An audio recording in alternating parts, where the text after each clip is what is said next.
সম্মানিত সুধী এ পর্যায়ে সম্মানিত অতিথির মঞ্চ অলঙ্কৃত করবে। ফটিয়া উপজেলা ঐতিহ্যবাহী ঝিরি ইউনিয়ন প্রতিষ্ঠিত ও আধুনিক ইসলামী শিক্ষার সমন্বয়ে গঠিত ভেল্লাপাড়া তালিমুল কুরআন একাডেমির বার্ষিক সভা, অভিভাবক সমাবেশ ও পুরস্কার বিতরণী অনুষ্ঠান, দ্বিতীয় অধিবেশনে ওয়াজ মাহফিল ও আখিরি মোনাজাত সম্পন্নই। আর ছাত্রছাত্রী অভিভাবকদেরকে ধন্যবাদ। আপনাদের কথা জানুয়ারি 24 তারিখ শনিবার বিএলএ একাডেমি প্রাঙ্গণের সমাজসেবক আলহাজ মোহাম্মদ মিজানুর রহমানের সভাপতিত্বে আয়োজিত অনুষ্ঠানে উদ্বোধক আছেন শান্তিঘাট ব্যবসায়ী সমিতির সভাপতি ও সমাজসেবক আলহাজ নুরুল আলম সওদাগর। আমি এতে এই প্রতিষ্ঠানে জানুয়ারি 24 তারিখ শনিবার বিএলএ একাডেমি প্রাঙ্গণের সমাজসেবক আলহাজ মোহাম্মদ মিজানুর রহমানের সভাপতিত্বে আয়োজিত অনুষ্ঠানে উদ্বোধক আছেন শান্তিঘাট ব্যবসায়ী সমিতির সভাপতি ও সমাজসেবক আলহাজ নুরুল আলম সওদাগর। আমাদের মাঝে উপস্থিত আছেন আমাদের বেল্লাপাড়া তালিমুল কুরআন একাডেমিকে অল্প সময়ের মধ্যে হাতের 5 আঙ্গুলের মতো 5 বছর না যাইতে যার সন্তান নাই সেই বুঝে সন্তানের কি মর্ম।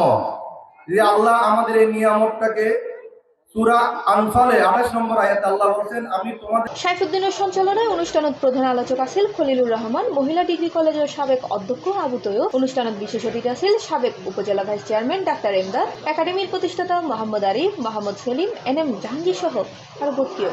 সাহেবের সাথে আমরা সরকারের অনুমোদন পেয়েছি কত বছর পরে, বলতে আমরা পেয়েছি 24 বছর পরে, আর এই একাডেমি পেয়েছে মাত্র 7। তালিমুল কুরআন একাডেমিতে আমার মানবিক কাজের সুবাদে একবার আসছিলাম, সেটা 2024 সালে।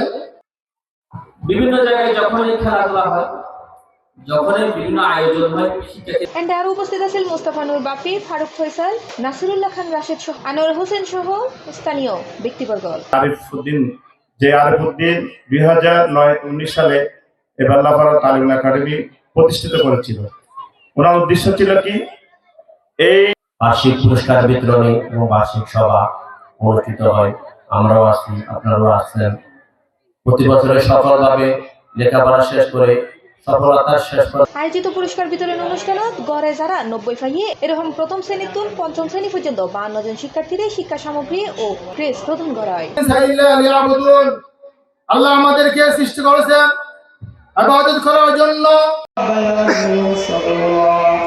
ধন্যবাদ। আপনাদের কথা সবসময় আমাদের আরিফ ভাই বলে যে অভিভাবকদের কথা বলে শেষ করতে। Plus TV Chittagong.